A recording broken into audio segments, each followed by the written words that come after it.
10 years from today, Lisa Schneider will trade in her office job to become the leader of a pack of dogs. As the owner of her own dog rescue, that is. A second act made possible by the reskilling courses Lisa's taking now with AARP to help make sure her income lives as long as she does. And she can finally run with the big dogs. And the small dogs, who just think they're big dogs. That's why the younger you are, the more you need AARP. Learn more at aarp.org/skills. Time is precious, and so are our pets. So time with our pets is extra precious. That's why we started Dutch. Dutch provides 24/7 access to licensed vets with unlimited virtual visits and follow-ups for up to 5 pets. You can message a vet at any time and schedule a video visit the same day. Our vets can even prescribe medication for many ailments, and shipping is always free. With Dutch, you'll get more time with your pets and year-round peace of mind when it comes to their vet care. Go to Dutch.com to get vet care that is always there for just $92 a year. Ben Franklin's World is a production of the Omohundro Institute. Welcome to Ben Franklin's World, a podcast about early American history with Liz Covart. The study of history is key to understanding who we are and how we can affect a better future. Ben Franklin's World will introduce you to historical people and events that have impacted and shaped our present-day world. And now, here's your host, Liz Covart. Hello, and welcome to episode 205 of Ben Franklin's World, the podcast dedicated to helping you learn more about how the people and events of our early American past have shaped the present-day world we live in. La Presidente, the Presidentess, the First Lady of the land. The second article of the Constitution of the United States defines the executive branch of government, all the powers it has, and the role of the chief executive, the President of the United States. But what does it have to say about the position of the president's spouse or partner? On that, the Constitution is silent. But as we're about to discover, presidential spouses have always played important roles in presidential administrations. Jeannie Abrams, a professor at the University Libraries and the Center for Judaic Studies at the University of Denver, joins us to explore the lives and work of the first ladies of the American Republic with details from her book, First Ladies of the Republic, Martha Washington, Abigail Adams, and Dolly Madison, and the creation of an iconic American role. Now, as we venture inside the first presidential administrations, Jeannie reveals the history behind the term First Lady, details about how Martha Washington, Abigail Adams, and Dolly Madison shaped that position, and information about how each First Lady organized and held her Republican court. Okay, I hope you're ready to explore the creation and evolution of the role of First Lady, because now it's time to meet our guest. With tidings and wisdom to share about our early American past, here is this week's special guest. Our guest is a professor at the University Libraries and the Center for Judaic Studies at the University of Denver. She's also the director of the Beck Archives and DU Special Collections. Her expertise is in the history of medicine in early America and in American Jewish history. She's written several books, including Revolutionary Medicine, The Founding Fathers and Mothers in Sickness and in Health, which we discussed in episode 5 of this podcast. And her newest book is titled First Ladies of the Republic, Martha Washington, Abigail Adams, and Dolly Madison, and the creation of an iconic American role. Welcome back to Ben Franklin's World, Jeannie Abrams. Thank you. It's a pleasure to be here. Now, we last talked 4 years ago when you were one of our very first guests here on this show. And when we talked about how the founding fathers and mothers had concerns about health and wellness. But here we are today for an exploration of how Martha Washington, Abigail Adams, and Dolly Madison shaped the role of the First Lady. So I wonder if you would tell us, how your research interests have shifted from health and wellness to a study of the role of First Lady. Sure. My last book, Revolutionary Medicine, The Founding Fathers and Mothers in Sickness and in Health, examined the lives of several of the founders against the backdrop of 18th century medicine in America. While I was researching that book, I became fascinated with the initial First Ladies and their very vivid correspondence, which really propelled me to study their roles in more detail. All 3 inaugural First Ladies, Martha Washington, Abigail Adams, and Dolly Madison, had to contend really with so many heart-wrenching personal family losses and numerous bouts with ill health themselves. It really made me admire their fortitude and want to learn more about how they conducted their very public roles with all those challenges operating in the background. That sounds like a really interesting story, and I know we would love to know more about the First Ladies too, so why don't we dive right in? Let's talk about the position. In your book, The First Ladies of the Republic, you note that the term First Lady was not commonly used until Mary Todd Lincoln in the 1860s. So, where did the term First Lady come from, and what is the role that it was created to define? So, since the role of First Lady was not an official role, it didn't receive an official title. But I think it's interesting to note from the first, a number of America's founders refer to the position in various ways. When John Adams was elected president, in one of his first letters to Abigail, he jokingly called her La Presidente. The initial First Ladies were also sometimes referred to as the Presidentess. The term First Lady may have actually stretched back at least as far as our third First Lady, Dolly Madison. President Zachary Taylor is reputed to have referred to Dolly as, quote, the First Lady of the land. And even before the appellation appeared in print in regard to Mary Todd Lincoln, it may have first been formally applied to President James Buchanan's niece, who served as his White House hostess in the late 1850s. The position of First Lady was never officially mandated by the government, but from the beginning, it really had the potential for significant influence. While it's true that some presidents and even the nation may simply have expected the First Lady to perform as a charming hostess and serve as rather a symbolic role as the wife of the head of state, something akin to a royal consort, our first three ladies all played a more active role than that. For example, Abigail Adams was probably President John Adams's most valued advisor and confidant. Right after he was elected president, John wrote to ask Abigail to come join him in Philadelphia, and he rather famously declared, and rather dramatically, "I never wanted your advice and assistance more in my life." Although Dolly Madison was known as an extraordinary hostess, James Madison really relied on her to cement social and political relationships and to help build his political support. She was exceptionally politically savvy, and at the time, active campaigning was considered beneath the president. So often their first ladies took a more active part. Adams and Madison in particular recognized that their first ladies were skilled politicians in their own right who had their fingers on the pulse of political issues and popular feeling. It sounds like the First Ladies performed a variety of different roles and functions. And speaking of functions, the first occupants of a position are usually critical to the form and shape a position will take. So I'm really curious about Martha Washington. In 1789, Martha Washington became the First Lady. What was Washington's time like as First Lady, and do we know what she thought about the position and what precedent she wanted to or hoped to set for the role? Well, let's go a little bit first into her own background, and I think different pieces that helped prepare her for this role, even though obviously she didn't know that was going to be happening when she was younger. Martha Washington was born into a modestly successful Virginia planter family. As the eldest of the 8 Danvers children, she was taught from an early age to be a good domestic manager and a socially adept hostess. And when she married her first husband, Daniel Custis, she became part of the upper-class Virginia elite and colonial landed gentry. And when Daniel died, she was left probably the wealthiest widow in Virginia. And before she remarried, she actually managed his estate quite capably.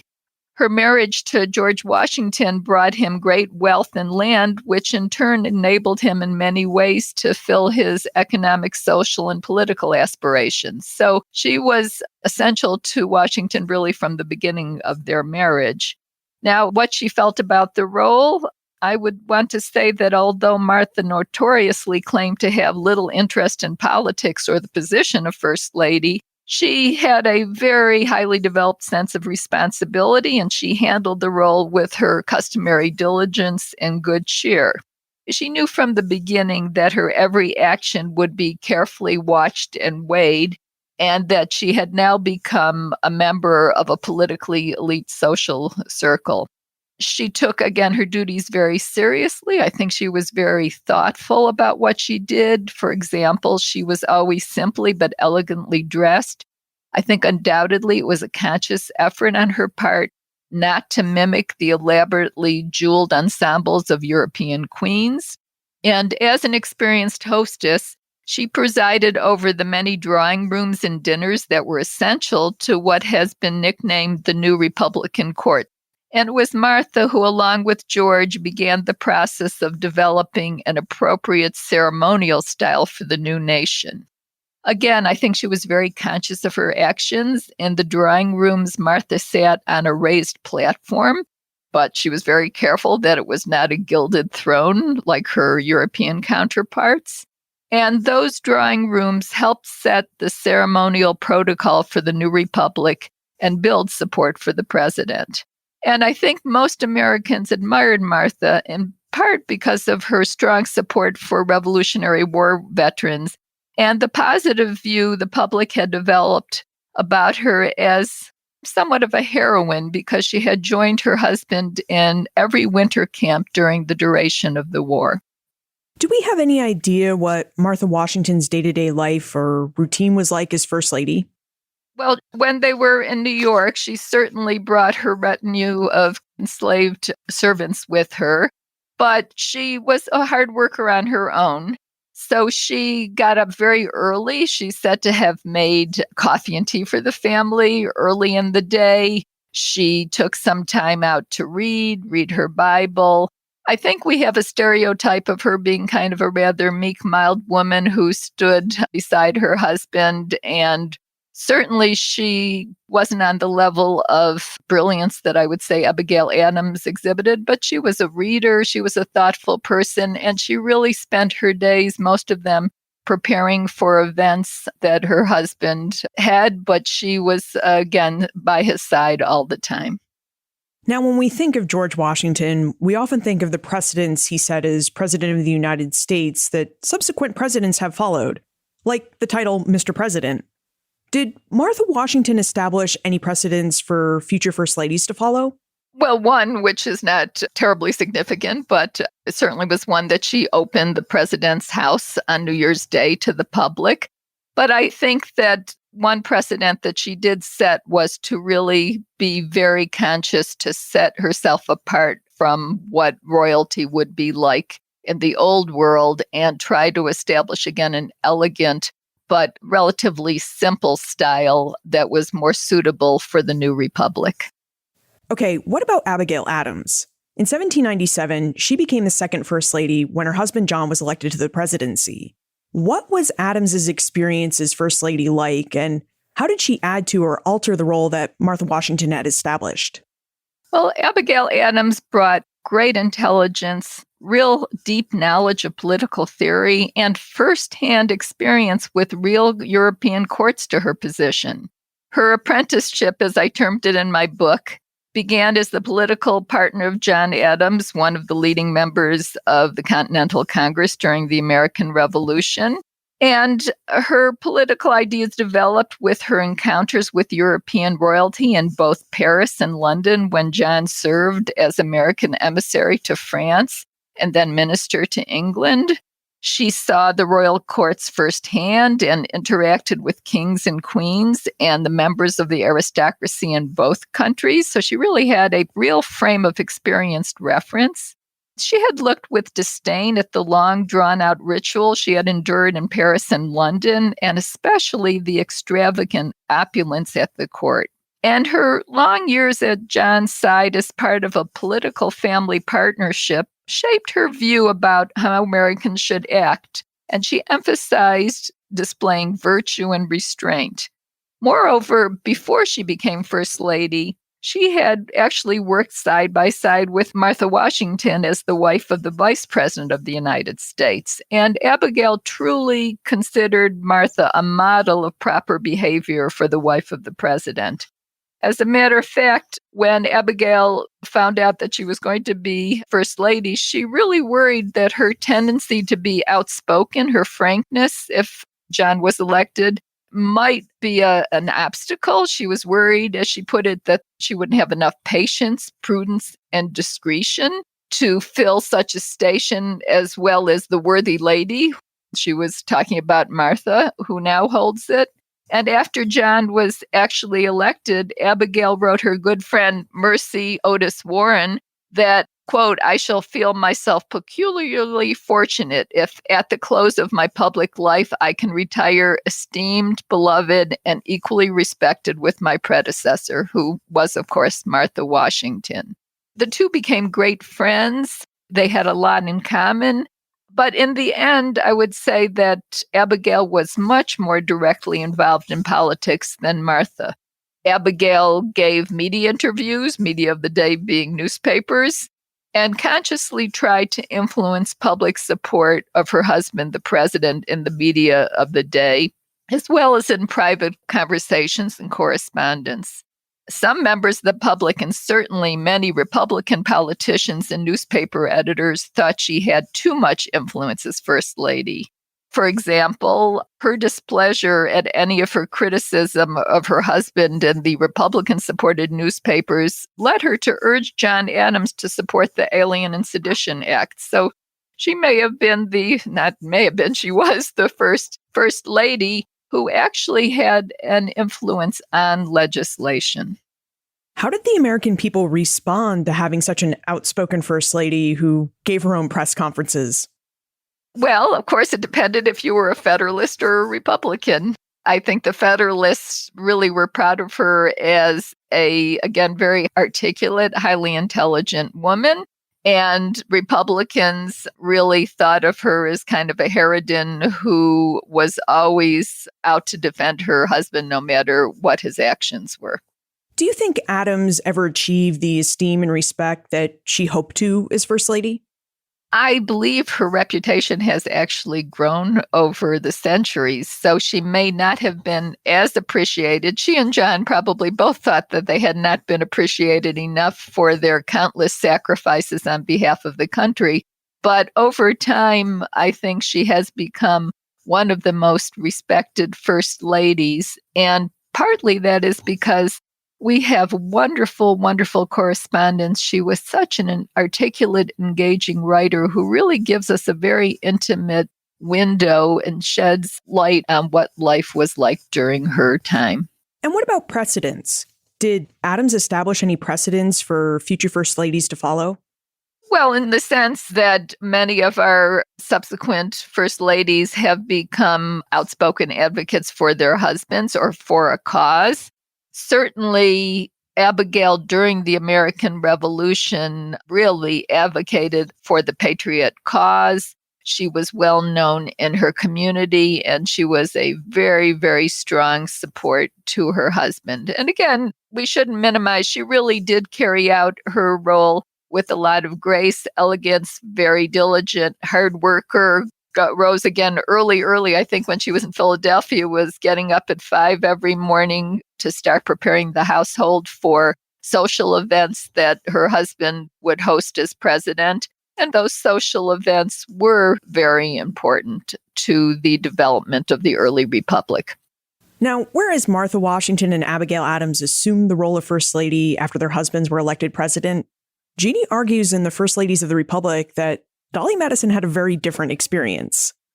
Jeannie, you make the case that Dolly Madison had the opportunity to basically intern as First Lady during the presidency of Thomas Jefferson. Would you tell us more about Madison's internship as First Lady and what prompted her to step into that role of quasi-First Lady for Jefferson? Sure, that's a very interesting question. Jefferson was a widower when he became president. His daughter, Martha Jefferson Randolph, who had a large family of her own, I believe 12 children in the end, only served as Jefferson's hostess on very limited occasions, only came out to the president's house from Virginia a few times. Jefferson's style in general was consciously less formal than Washington's had been. He wanted to make a political statement about the desired simplicity of Republican affairs. So he tended to host small dinners, and mostly with men who had much in common and agreed on most political issues. But when there were women present at the generally small events he hosted, most often Dolly Madison served as hostess. So that served in many ways as her apprenticeship, so to speak, as First Lady. And even then, her social grace, I would say, and her charisma helped to smooth over political differences.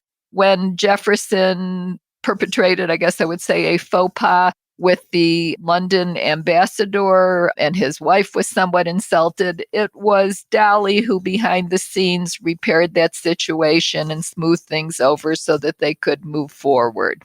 And her earlier experience as a congressional wife had served as a training ground for the future as James became more politically prominent. She learned to project an image that for the most part pleased both Federalists as well as Republicans. And her innate sociability served to draw people from all walks of life into conversation. I think we should remember that in many ways, the formation of the United States was a grand experiment, and the new capital of Washington offered a dynamic woman like Dolly the unprecedented chance to play a visible role in building the burgeoning city at the heart of the nation's new body politic. The nascent city had a more fluid social structure than had existed in either New York or Philadelphia. And Dolly really, once she came to Washington, immediately recognized that there was a hunger for gatherings and ceremonial rituals among the nascent city's residents. And most of them at the time were connected in some way or another with new government. You said earlier that Dolly Madison had a reputation for politicking for her husband, James Madison. And in fact, during her service as the quasi-first lady to Jefferson, it seems like Dolly did politic for James to be elected as Jefferson's successor. Would you tell us how Madison politicked for her husband and what it meant for her to politic for her husband? So Dolly Madison was probably what today we would term a natural politician.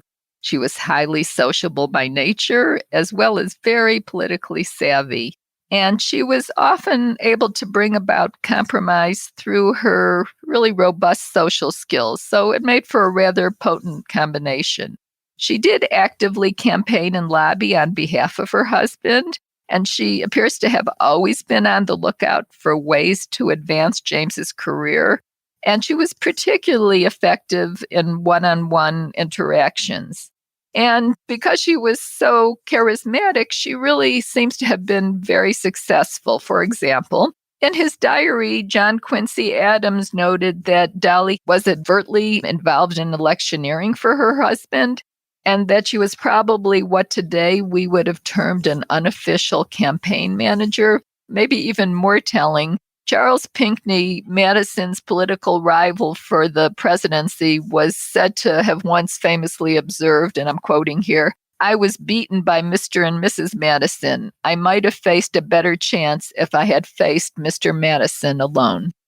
I'm really curious about how Dolly Madison went about politicking, because I don't see her as an Aaron Burr-like figure where she's going door to door and canvassing for votes for her husband. I have to imagine that she solicited political support in some other ways. So where would Madison have had opportunities to speak about her husband, his politics, and why he should be elected president? She hosted many, many dinners and gatherings that were very, very popular. And I think it's Catherine Algor who had a very felicitous phrase that Dolly moved things forward one cup of tea at a time. So she was really very, very popular among the social set and very friendly with a number of the key politicians at the time. So I think it was very subtle. I don't think it was overt, but she had a way of kind of insinuating the outstanding characteristics of Madison to the people who mattered. And remember, we're in a time without television, without radio, without tweets. It was one-on-one interaction that moved politicians forward. I know this may be impossible to answer, but do we have any idea of what we think the impact of Madison's politicking was for James Madison? I mean, I know he wins the election of 1808, but do we know how much of his victory is attributed to Dolly Madison's efforts?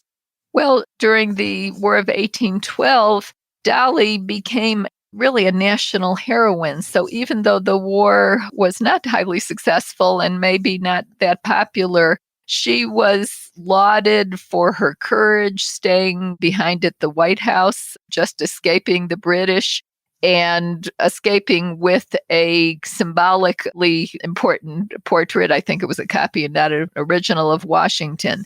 So again, she was probably the most popular public figure at the time, and that really had a trickle-down effect for Madison.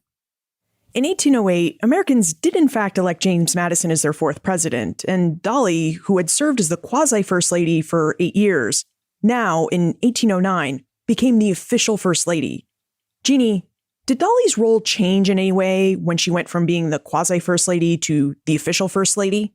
Certainly, Dolly was the most flamboyant of the three first ladies, but she was able to carry off her unique, rather exuberant style. Some of her admirers refer to her as a Republican queen. Somehow she was able to display a subtle aura of royalty, but through an American filter. So she was able to meld the Federalist desire for high style and the Republican emphasis on simplicity at the same time, quite a challenge. She also had a talent for reaching out to both sides of the aisle, so to speak, to both Federalists and Republicans. At the same time, she consciously worked to blend elements of aristocracy and democracy to create a distinctly American style. Martha and Abigail had focused almost exclusively on members of the social and political elite. And I think Dolly took a more open, expansive approach. Her good friend, an architect, Benjamin Latrobe, once commented critically, and he was a friend, that although at her first drawing room Dolly hosted as First Lady, she drew a crowd of respectable people. By the third round, he claimed it was a perfect rabble in beards and boots. So throughout our conversation, I've been thinking a lot about region and how region must have influenced the way that the first ladies shaped the role of First Lady. Because we began with Martha Washington, and you said that she lived her life mostly as an elite Virginian, and that's really how the Washingtons chose to live in the president's mansion. And then, of course, we explored the Adamses. Now, apart from their time in Europe, the Adamses spent most of their lives living in eastern Massachusetts, and boy, they were real Yankees.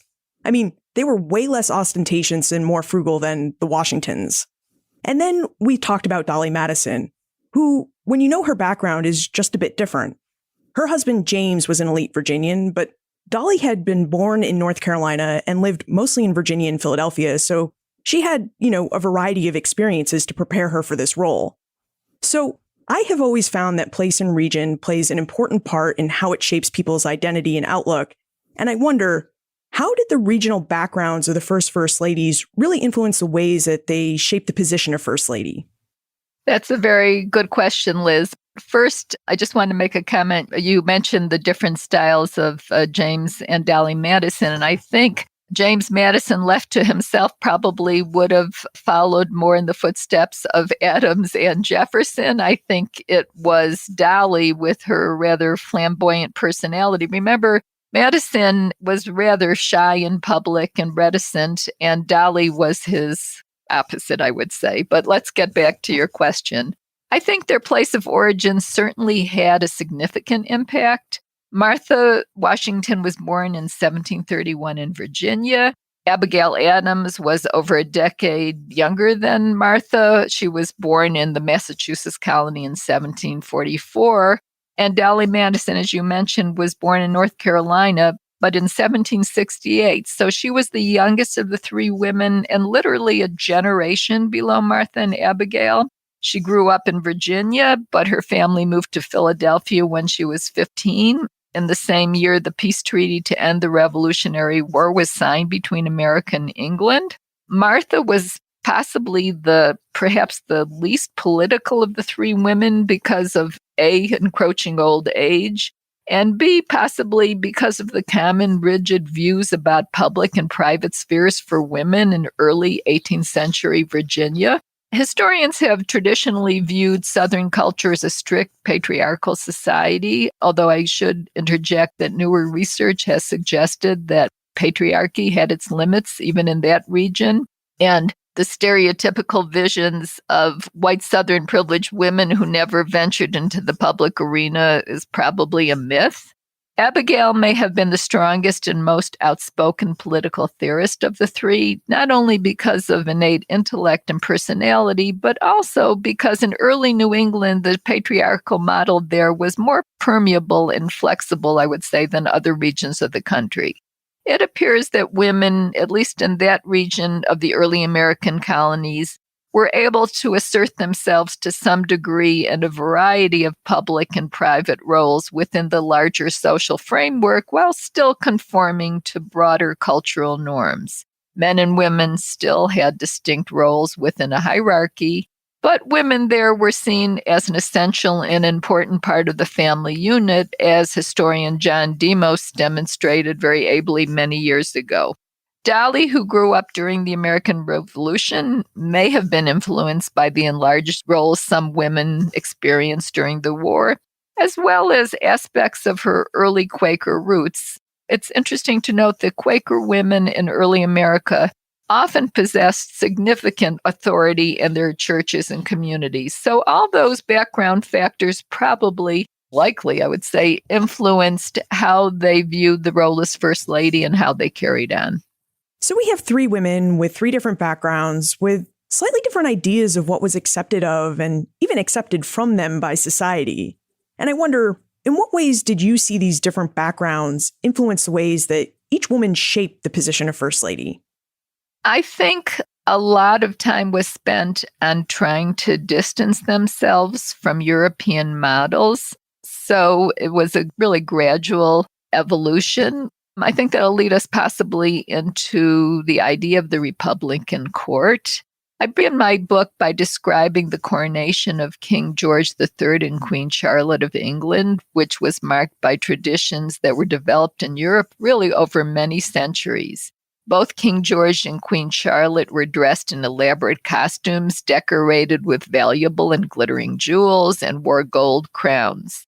Essentially, like the president, the first ladies in the early republic had to figure out how to distance themselves from a royal style, but still command respect and bring gravitas to their husbands' administrations without a crown or a throne. They had to model dignified behavior, really, for the new nation. In other words, Martha, Abigail, and Dolly all played a critical role in defining what we'd call a style of manners for the new federal government, which helped distinguish it from the old world royal courts in Europe.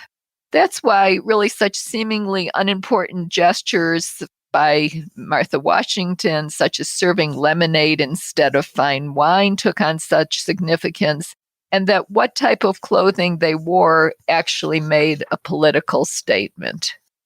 As you noted, this really does seem like a good place to talk about the Republican court, and that's exactly what we'll do after we take a moment to talk about our episode sponsor. Today's episode is sponsored by the Omohundro Institute.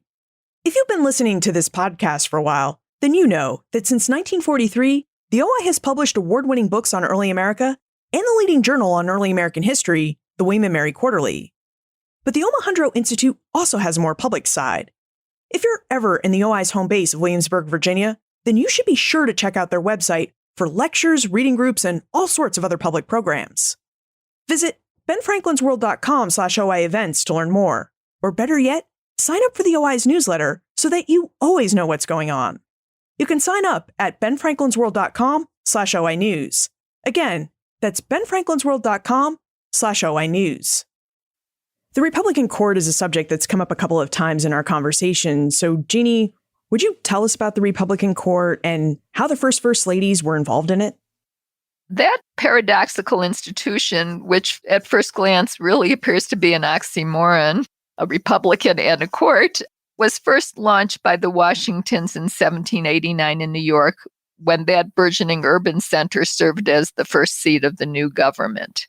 The hosting of dinners, levees, and similar salon-like social events while Martha, Abigail, and Dolly served as first ladies not only called on their traditional robust domestic skills, but also allowed them to help shape public opinion and the social and political parameters of the new emerging republic, And that is what at times was known as the Republican court. And again, it was to differentiate it from European courts.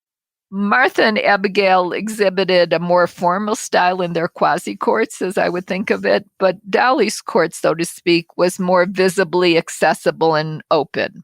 She was really well known for her crowded social events, which became highly popular, sometimes as many as 500 people at a time. And she circulated in the crowds instead of remaining formally seated, as did Martha and Abigail. But even the style of the two first ladies had evolved. Abigail, as I mentioned before, had experienced the French and English courts in Europe and had found them to be corrupt, opulent, extravagant. And she made a conscious effort to distance herself from the more rigid, stylized social practices she had encountered abroad. So that Republican court was a gradual evolution of how the social factors in the new administrations would play out. If we think about the English and French royal courts of the 18th century, we'll find that the people who attended court were really those of noble and elite birth. I mean, people attended the court when the monarchs demanded their presence, and then they left the court when the monarch had dismissed them. So how did the Republican court of the new United States work? Who was able to participate and attend the Republican court, and were there summonings and dismissals?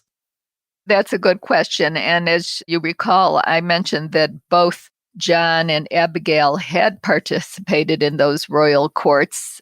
Abigail, again, in her very vivid correspondence, related to her sister what it was like to be presented to King George and Queen Charlotte, where she and the other people there had to wait in line for hours. I think she said 3 or 4 hours, that all the people were lined up on the periphery of the room and that the monarchs just went one at a time, greeted people in the circle. And she had to be dressed in the highest of fashion, which, as you mentioned, she was very frugal. She grumbled about that too, but she went ahead with it. In the United States, gradually a different style of court developed.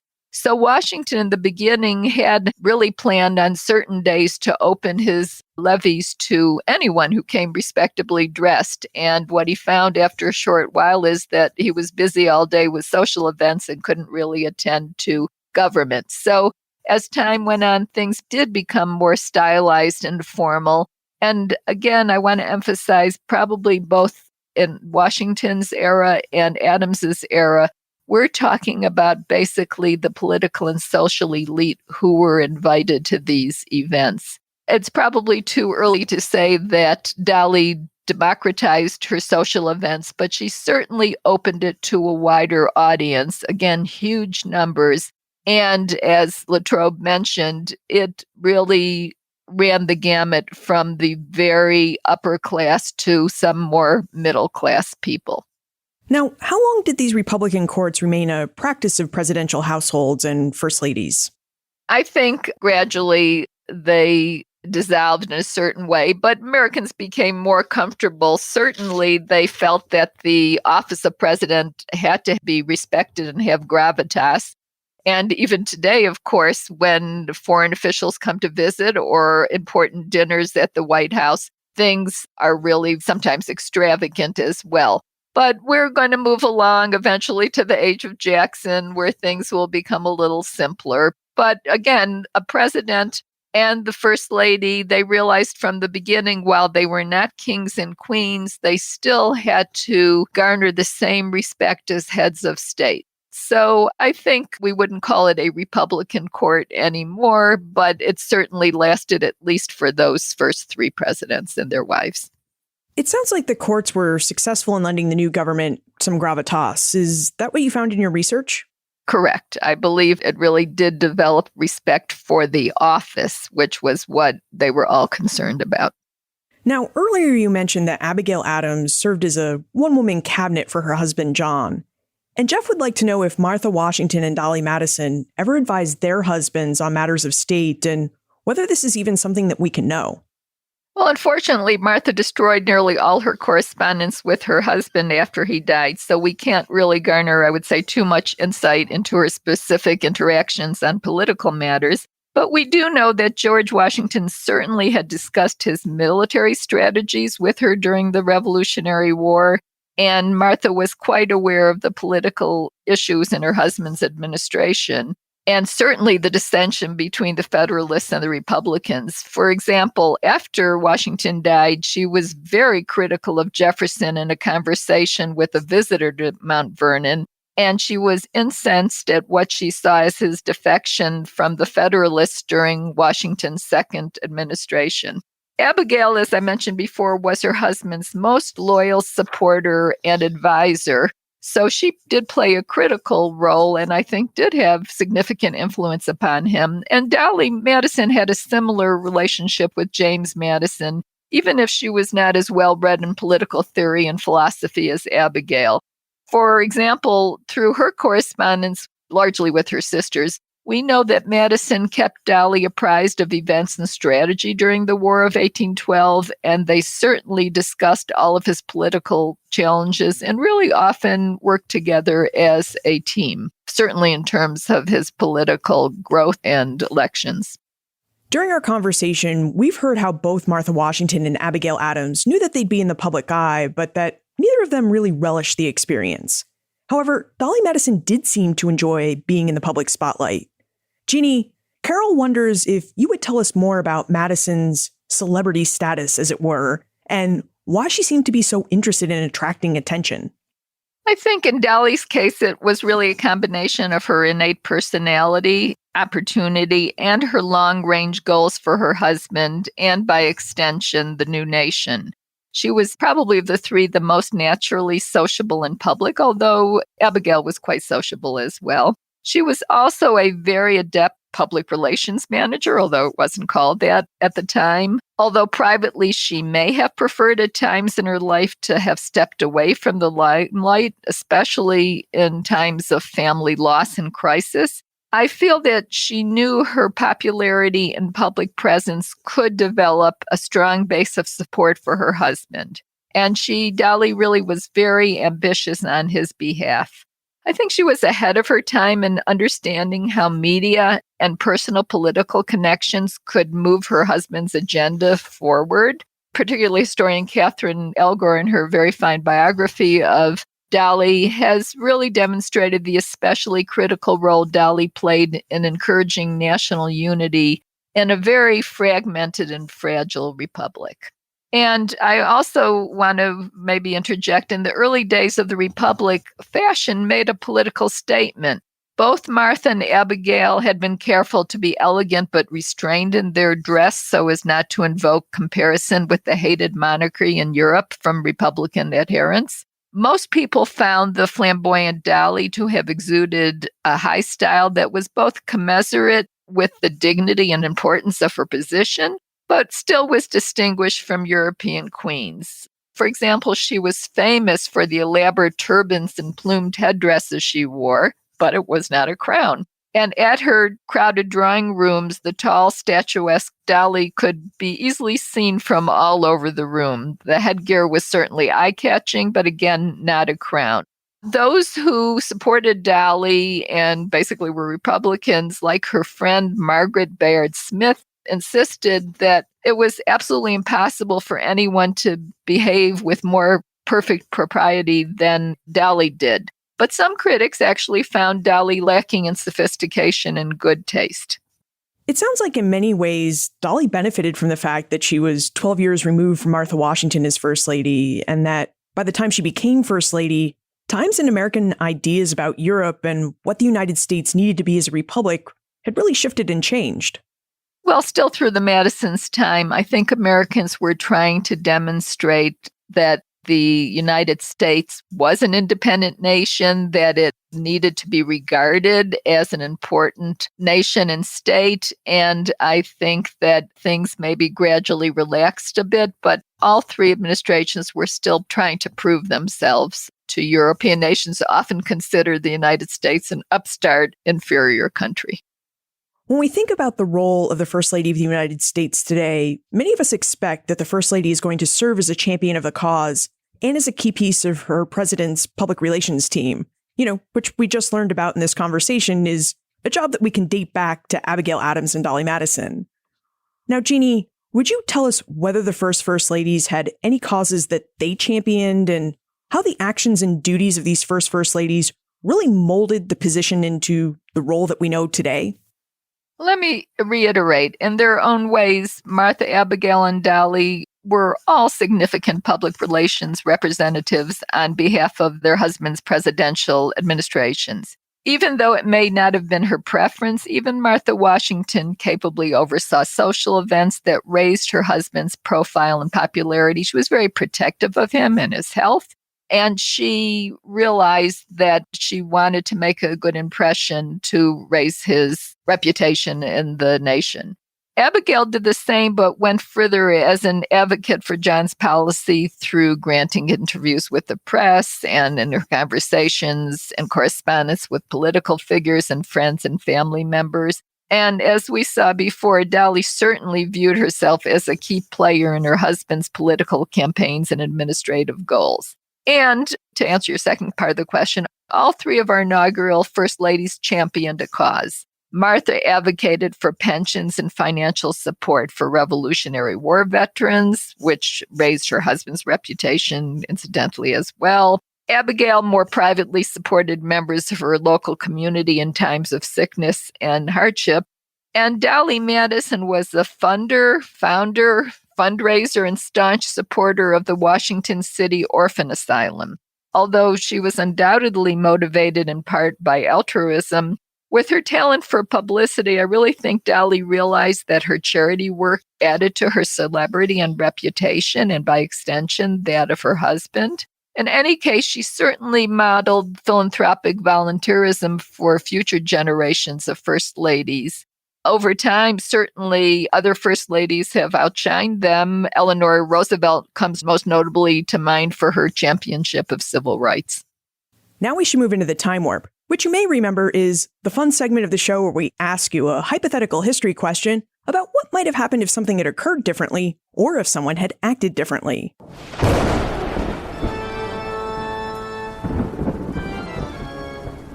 The time warp. Historians can't predict the future, but they can speculate about what might have been. One of the big points that Jeannie makes in First Ladies of the Republic is that the social events organized by Martha Washington, Abigail Adams, and Dolly Madison were instrumental in the development of a distinctive American political style and a distinctive American cultural unity. She notes that these events served as the crucibles in which the ideas of male politicians were tested. Jeannie, in your opinion, what might have happened if the First Ladies had not hosted or guided these social gatherings? How might the political developments of the early republic and the new nation have been different? Well, to begin with, in this day and age, it's really hard for us to imagine what it was like without instant communication through television, radio, the internet, and Twitter. In their era, one-on-one, face-to-face interactions were essential to the development of the new American government. We need to recall that the creation of the United States was a grand experiment and that the founders were feeling their way in every area. The social events were not inconsequential as they provided a forum for developing networks, a plan to move forward, and helped move disparate groups together. Really, many early Americans still saw their state almost as a separate country. Without these ceremonial occasions and more informal interactions that served as what I would call leavening agents, that very fragile union might have unraveled. We might have had something similar to the European Union. And women played a critical role in creating the opportunity to really launch and cement those new necessary relationships that helped unify the nation. So, Jeannie, your last two books have involved the founding mothers and fathers. Are you researching and writing a third book about them? I am, in a way. As you, I'm sure, saw from the interview, I have been very drawn to the lives of Abigail and John Adams especially. Right now, I've begun working on a book that will focus on their journeys to Europe and how their time abroad influenced their political and social thought. If we have more questions about the First Ladies and how they shaped the position of First Lady, how can we pose them to you? I'm happy to have people correspond through my email. It's pretty self-evident email, but it's jeannie.abrams@du.edu. Jeannie Abrams, thank you so much for rejoining us and for taking the time to help us explore the lives and accomplishments of the First Ladies. Thank you. It's been a pleasure to be here. Although the term First Lady only came into regular use with Mary Todd Lincoln during the 1860s, presidential spouses have filled the position of First Lady and played important roles in presidential administrations since the start of the presidency. As Ginny related, Martha Washington set the tone for the position. She looked to bring dignity and respect to the new government by eschewing all the trappings and extravagance of the royal courts of Europe. Europe may have had monarchies, but the United States had a republic, and Martha Washington helped set the tone for what the executive household of that republic should look like and how it should act.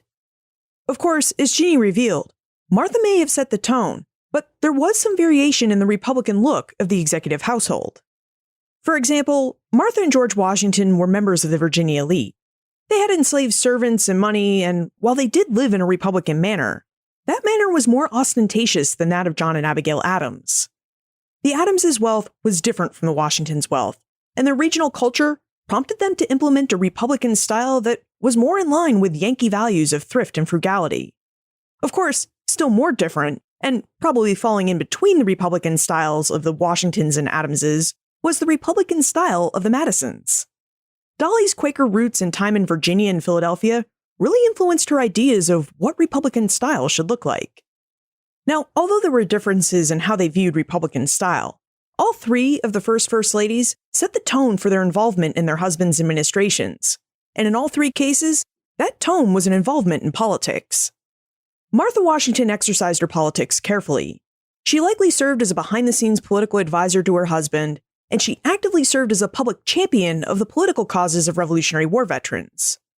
Abigail Adams was more outspoken. She held her own press conferences where she talked about politics, and she actively advised her husband on political matters as though she were serving as his one-woman cabinet. Likewise, Dolly Madison also played an active and public role in politics. Madison championed and furthered the cause of the Washington City Orphanage, and she used the need of the new capital city for a social life to host parties that allowed her to actively politic on behalf of her husband. But regardless of their differences in style and politics, Martha Washington, Abigail Adams, and Dolly Madison each played an important and influential role in bringing gravitas and respect to the new nation's government. And they did their part by carefully considering and setting examples of how good Republican citizens should look and act. You'll find more information about Jeannie, her book, First Ladies of the Republic, plus notes for what we talked about today on the show notes page, benfranklinsworld.com/205. The Omohundro Institute isn't just the publisher of award-winning books and articles. They're a first-class host of public events about history. If you live near Williamsburg, Virginia, or you intend to make plans to visit that center of early American history, you should check out the OI's public events. And you can do this by visiting benfranklinsworld.com/OI events, or you could sign up for the OI newsletter at benfranklinsworld.com/OI news, and you will always stay informed.